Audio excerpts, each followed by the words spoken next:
Olá, gente amiga, tudo bem com vocês? Saudações! Quero convidar a todos a se inscrever no nosso canal e não esqueça de acionar o sininho, tá? Que vai nos ajudar muito.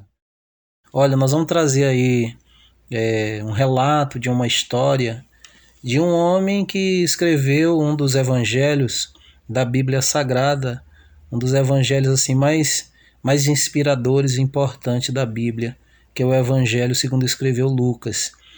Nós não sabemos quase nada sobre Lucas, sua origem, onde nasceu, quem foram seus pais, sua educação, como se voltou para o cristianismo quando morreu. Vocês não acham estranho que um médico grego, um seguidor de Hipócrates, tenha decidido seguir um crucificado? Não os surpreende um ser humano largar a medicina, sua segurança e sua cidade para perambular pelo mundo? Então, ouça essa história, você vai se emocionar e com certeza ser abençoado por Deus. Há mais de 2000 anos atrás, um médico ainda jovem estava sentado num banco de madeira na praça central de Antioquia, uma cidade da Síria antiga. Era o entardecer. O dia havia sido extenuante. Muitos doentes, muito sofrimento.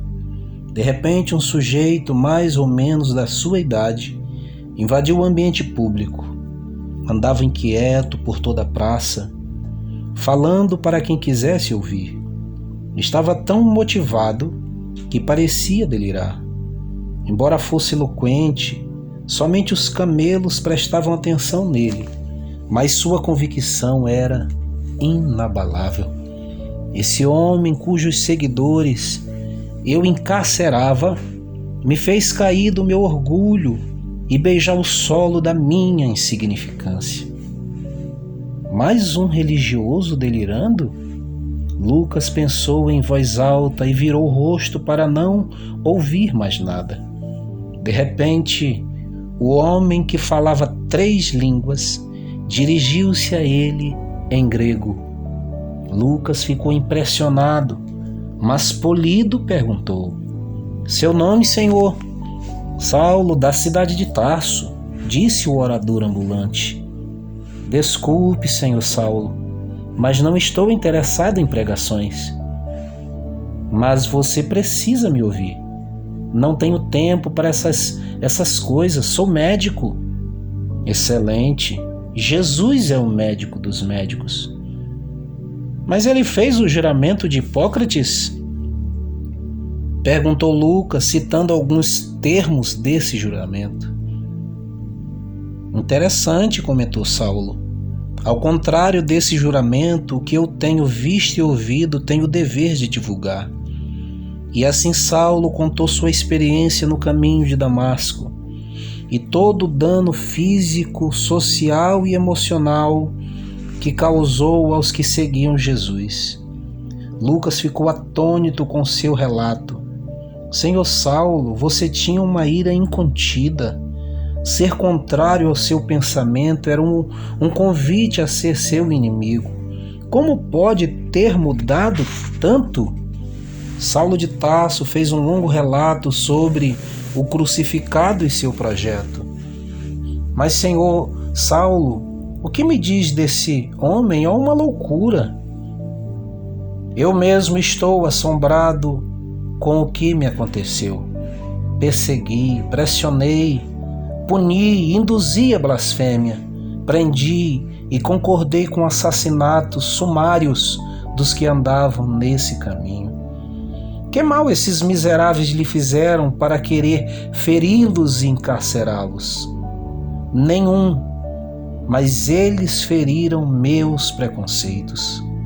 Mas a morte de um homem na cruz é o ápice da fragilidade, o maior de todos os vexames sociais.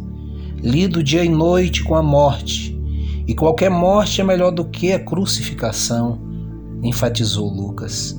"Concordo, mas a morte dele era parte do projeto de Deus", afirmou Saulo. E assim a conversa se estendeu. Pouco a pouco o médico grego foi se envolvendo com os relatos de Saulo. Diálogos, trocas e experiências seriam vivenciados posteriormente. Lucas fora tocado de tal forma que não conseguia mais ser o que era antes. Dali a algumas semanas chegaria o grande dia de sua decisão. Abandonaria seu ofício de médico, uma carreira certa, para seguir um homem deslumbrado e com um sentimento de culpa brutal. Era um risco altíssimo para quem tinha muito a perder, para quem era racional. As grandes decisões são sempre solitárias. Lucas decidira fazer a segunda jornada, a jornada do coração, a jornada que não dá lucro ao bolso, mas à emoção. Escolher a jornada que se dá o melhor que se tem para fazer os outros felizes. Decidira recomeçar sua história ao lado de Saulo de Tarso, que se tornou Paulo. Assim, Paulo e Lucas se tornaram amigos inseparáveis por décadas. A dupla Paulo e Lucas fazia tanto sucesso que impactava as nações. Paulo atuava no palco do teatro social. Lucas atuava nos bastidores. Paulo, culto e eloquente, convencia as plateias. Lucas, generoso e meticuloso, curava as feridas.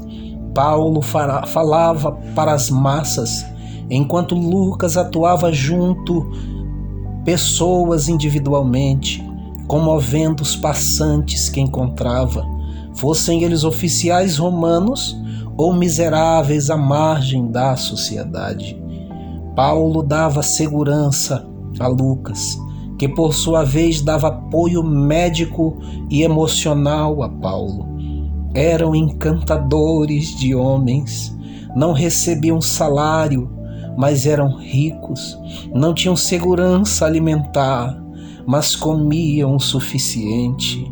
A cama nem sempre era confortável, mas dormiam satisfeitos.